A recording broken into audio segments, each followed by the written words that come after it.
Alam nyo ba magkakaroon ng dalawang moon ang Earth? Ang pangyayari ngang ito ay bihira lang kaya wag na wag natin itong palalampasin.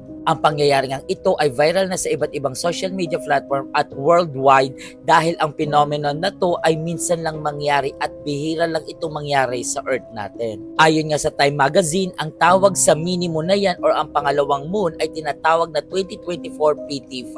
Masisilayan nga itong pangalawang moon or tinatawag na mini moon sa September 29, 2024 at ito ay makikita lang gamit ang mga high-tech na microscope. Ayon nga sa mga astronomer, itong pangalawang moon o tinatawag na mini moon ay makikita lang temporary at ito ay magtatagal lang ng 56 days. Bakit na nga ba tayo magkakaroon ng pangalawang moon? Ang dahilan nga po dito, dahil po nahihila ang asteroid na ito ng gravity ng Earth na kung saan lumalapit ito sa Earth kaya nakikita natin siya at nagiging buwan na din. Pero wag kayong mag-alala kasi itong asteroid na to or tinatawag nating mini moon ay hindi naman ito didikit sa Earth or babagsak sa Earth. Ang pangalawang buwan or ang mini moon ay makasisilayan natin sa September 29, 2024 hanggang November 25, 2024.